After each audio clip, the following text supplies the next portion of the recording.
अब सूत जी को अपने से ऊंचे आसन पर बिठाया, उनका पूजन किया, टीका लगाया, माला आदि पहनाई और फिर प्रश्न कर दिया।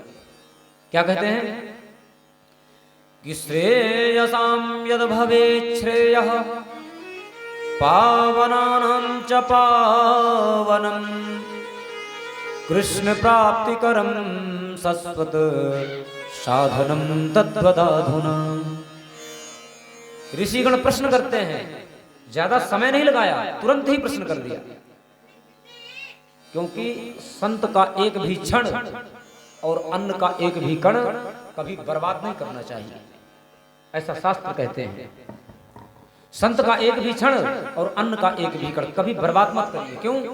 क्योंकि संत का एक एक क्षण बहुत कीमती होता है। अगर संत का क्षण आप बर्बाद करते हो संसारिक बातों को पूछ करके, तो आप जो है उनका समय नष्ट कर रहे हो, पाप करते हो। क्यों? क्योंकि संत प्रत्येक श्वास से भगवान का भजन करता है, जप करता है। संत कोई मिल जाए ना तो उससे ये मत पूछो कि मेरी बहू को पुत्र होगा या पुत्री होगी, मेरे बेटे को सरकारी नौकरी लगेगी कि नहीं लगेगी, मेरा व्यापार चलेगा कि नहीं चलेगा। ये सब बातें संत से नहीं पूछनी चाहिए। संत से यदि पूछना है तो संत से केवल एक ही बात पूछिए कि परमात्मा मिलेगा कि नहीं, भगवान मिलेगा कि नहीं, ऐसा प्रश्न पूछिए। इसलिए संत का एक भी क्षण कभी बर्बाद मत करिए और अन्न का एक भी कण कभी बर्बाद नहीं करना चाहिए। एक एक अन्न का कण यदि एकत्रित होगा तो एक दिन वो किसी का पेट भर सकता है। प्यार से बोलिए जय श्री कृष्ण।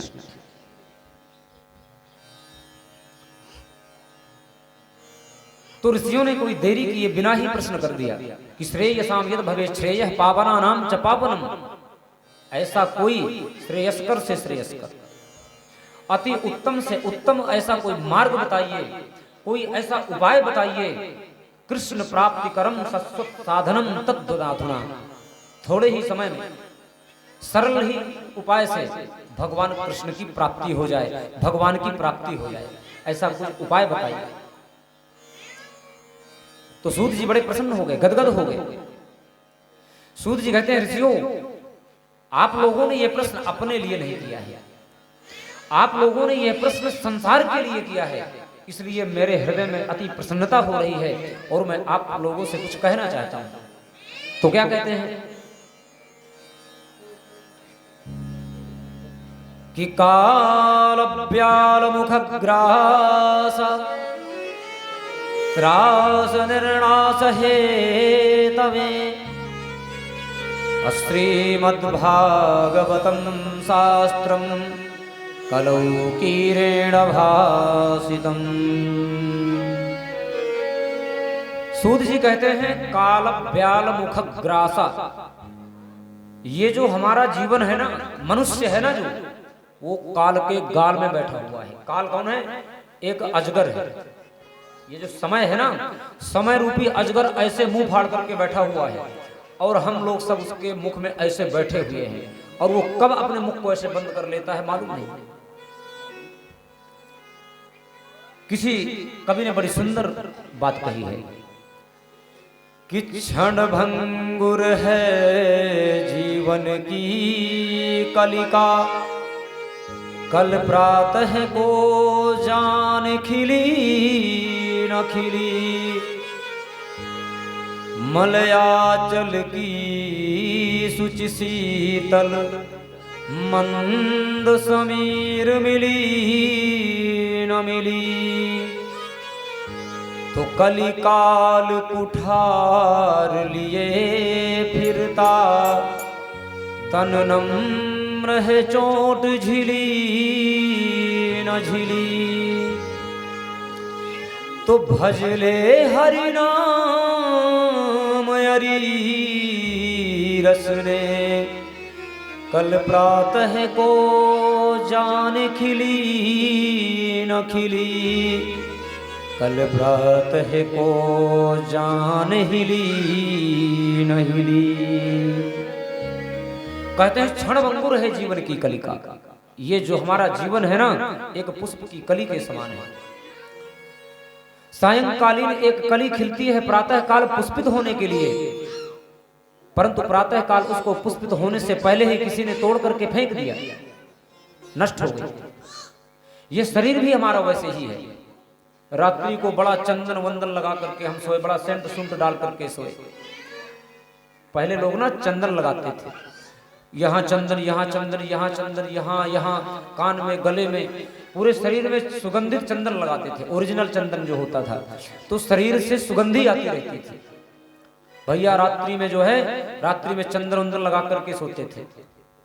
और आजकल लोग क्या करते हैं, आजकल लोग दूसरा जो स्प्रे आ गया है, ऐसे डालते हैं जैसे सिर करके। अब उसमें तो केमिकल होता है, वो हमारी बॉडी के लिए खराब होता है। तो पहले लोग असली चंदन लगाते थे और चंदन वंदन लगा करके शरीर को सुगंधित करके सो गए। प्रातः काल उठेंगे, शरीर से सुगंधी आएगी। लेकिन प्रातः हुई ही नहीं, रात्रि में ही राम नाम सत्य हो गया। प्यार से बोलिए जय श्री कृष्ण। मलया चलकी सुच शीतल मंद सुगंध समीर मिली न मिली, कलिकाल कुठार लिए फिरता। जो कलयुग का समय है ना, हमेशा अपना एक कुल्हाड़ा लेकर के घूमता है। लकड़ी काटने वाला जो होता है ना कुल्हाड़ा, वो लेकर के घूम रहा है। और कहां पर किस जगह आपको चोट कर दे आपको पता भी नहीं चलेगा। अटैक, कहीं चोट भी नहीं आएगी, बिना चोट के ही आपको मार देगा, पता भी नहीं चलेगा और राम नाम सत्य हो जाएगा। कलिकाल कुठार लिए फिरता तन नम्र है। ये शरीर इतना नम्र है कि बिना चोट के ही मर जाता है। अंदर का सिस्टम फिर राम नाम सत्य हो गया। तो कलिकाल कुठार लिए फिरता तन नम्र है, चोट झिली न झिली। और क्या कहते हैं, तो भजले हरि नाम अरी रसने, कल प्रात है गो जान हिली न हिली। जीवा भजले हरिनाम अरि रसने, रसना कहते हैं जीवा को। हे रसने, तू प्रत्येक क्षण भगवान के नाम को जप ले। पता नहीं कल प्रातः हिलती है कि नहीं हिलती है, शांति ही पड़ी रह जाए। कि श्वास श्वास सो कृष्ण भजी, व्यथा श्वास जनि खोए, ना जाने या श्वास की आवनी हो ये न हो। हमने एक श्वास अंदर ली, दूसरी श्वास वापस आती है कि नहीं आती, इसकी कोई गारंटी नहीं। इसलिए प्रत्येक श्वास से भगवान का भजन करिए। और श्रीमद् भागवत का तो सिद्धांत यही है कि तस्मात् केनाप पाजेना मनः कृष्णे निवेश है। भागवत का एक सब श्रेष्ठ सिद्धांत है कि किसी भी प्रकार से भगवान, मनुष्य का मन भगवान के चरणों में लगना चाहिए, किसी भी तरह से। तो ये जो श्रीमद् भागवत कथा है, ये एक ऐसा मार्ग है, ऐसा सरल मार्ग है, जिससे मनुष्य का मन भगवान के चरणों में जल्दी लग जाता है। ये श्रेष्ठ मार्ग है। ये सूत जी 88,000 ऋषियों को उपदेश कर रहे हैं। उन्होंने प्रश्न किया कि उत्तम मार्ग बताइए, और सूत जी उत्तम मार्ग बता रहे हैं। श्रीमद् भागवत कहते हैं कि श्रीमद् भागवतम शास्त्रम कलौ कीरेण भासितम। इस कलयुग में एक श्रीमद् भागवत ही ऐसा मात्र उपाय है जिससे मनुष्य थोड़े ही समय में आनंदित हो जाता है और ज्ञान को प्राप्त हो जाता है, आनंदित हो जाता है। इसलिए श्रीमद् भागवत कथा अवश्य सुननी चाहिए। और श्रीमद् भागवत कथा केवल धरती में मनुष्यों को ही उपलब्ध है, देवताओं को भी दुर्लभ है। देवताओं को दुर्लभ है। जब महर्षि सुखदेव जी राजर्षि परीक्षित को कथा सुनाने के लिए जो है बैठे थे, कथा आरंभ ही होने वाली थी, तो वहां पर देवता लोग अमृत कलश लेकर के आ गए। देवता लोग कहते हैं कि महात्मन, ये अमृत कलश ले लीजिए, महाराज परीक्षित को पिला दीजिए, ये देवताओं की जैसी लंबी उम्र प्राप्त कर लेंगे, और ये श्रीमद् भागवत कथा हमें दान कर दीजिए। तो सुखदेव जी मुस्कुराए। क्यों मुस्कुराए? देवताओं की मूर्खता पर मुस्कुराए। क्यों? क्योंकि श्रीमद् भागवत कथा कोई साधारण कथा नहीं है।